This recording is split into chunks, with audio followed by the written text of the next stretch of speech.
Okay, here we go. We're ready to talk about the Punic Wars. Uh, so, you have a note sheet that corresponds to this. You had it a while ago. If you can dig it out, it's on the back of a sheet, your notes on the Etruscans.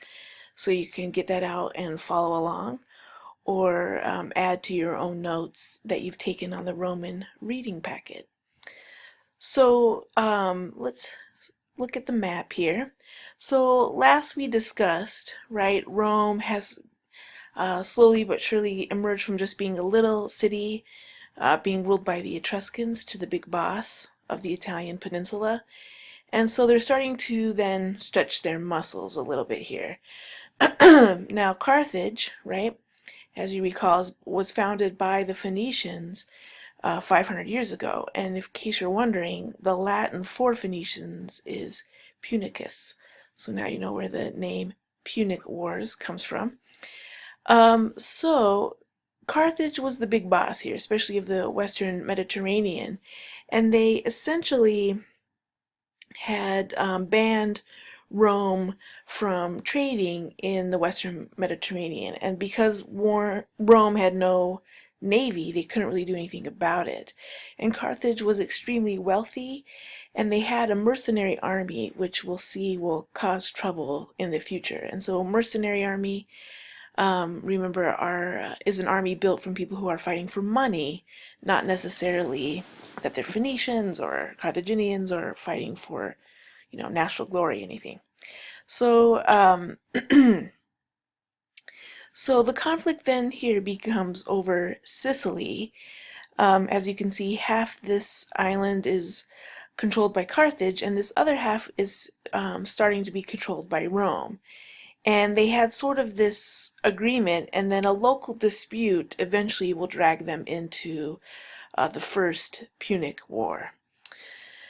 And you can see this conflict, excuse me, will be fought for quite some time as they sort of battle out for supremacy of the Mediterranean, which, let's face it, that's a valuable piece of territory.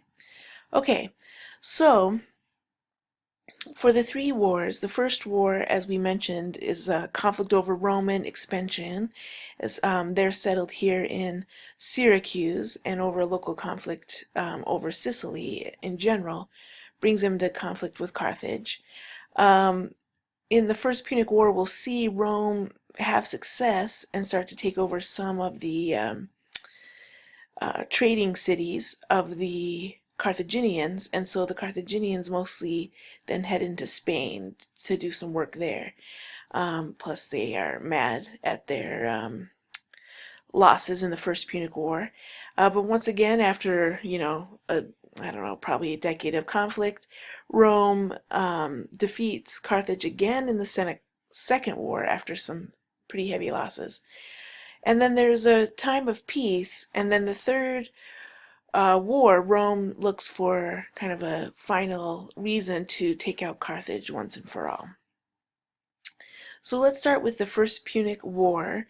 So remember, initially Rome doesn't have a navy, so they decide to build one so they can take on the Carthaginians, and they build 330 ships. And because they're so good on land, they do something clever to make this, what should be a sea war, into a land war. And so they build this thing called a corvus right here. And so that can then bridge over to another ship, send the troops, I'm just kidding, jump over onto the other ship, and now suddenly using land tactics, they're able to defeat the Carthaginians. Hooray! Okay, so meanwhile, well, I should say, just kidding, not meanwhile, the Second Punic War is probably, I think, the most famous because we have some celebrities here, Scipio and Hannibal. So Hannibal, what I think is interesting is you start to see this generational conflict. And Hannibal's father fought in the First Punic War, and so Hannibal, sort of looking for revenge, starts to attack some Roman-held cities in Spain. And one thing we'll see here with both the First and then the Second Punic Wars, because they're fighting with mercenary armies, sometimes Carthage just kind of sits and hangs back in North Africa and doesn't send money and supplies to their troops, and that will ultimately bring them down despite some military masterminds like Hannibal. So he decides to kind of attack Italy, surprisingly coming over the Alps. So let's take a look at the map. So here's his route. He's coming from Spain over the Alps with elephants, and then he'll kind of come down and attack all around and eventually head to Rome. And so as he marches through the peninsula, he just wins battle after battle, and probably the one of the worst is the Battle of Cannae, where the Romans lose, I don't know, tens of thousands of men, next to Hannibal's maybe 6,000 guys. So this is a huge defeat for Rome, and you would think all is lost, but no. Scipio comes into play here, and he fought Hannibal here at this battle, and so he has studied Hannibal closely and decides maybe they can't attack him head on, but if he attacks Carthage, Hannibal will be forced to be recalled from Italy and defend his city, which of course works. After a long battle, especially the Battle of Zama, Scipio is able to defeat Hannibal, and he gets the name Scipio Africanus, right? And hooray, Rome wins. But again, part of the problem is Hannibal's troops are not getting what they need from the Carthaginians. Okay, so here's some battle maps if you like it. For those of you who are interested. So this is the Battle of Zama. So this is Rome's defeat of the of Hannibal's forces outside of Carthage.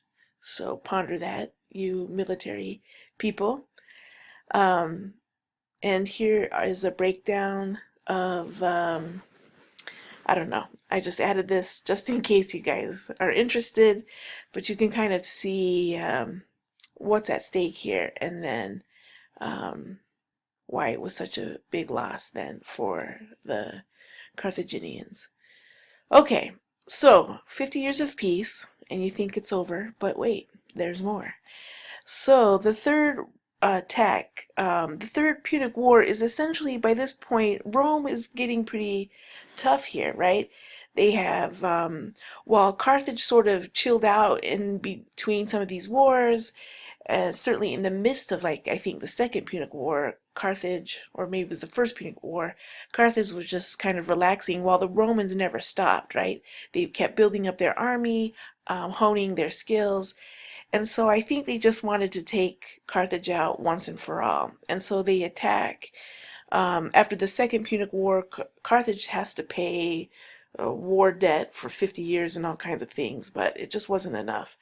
And so they look for an excuse, which they find, and attack and win. Carthage is burned, the people are sold into slavery, and that city will remain destroyed for 100 years, and it won't be rebuilt until even after Julius Caesar's death. So now, what are the consequences? Like I said, Roman victory, so now they are becoming the big boss of the Mediterranean. Their military skills are honed. They have expanded their trade, wealth for Rome, obviously. We start to see an increase for a little while in slaves, and ultimately the destruction of Carthage. So there you go.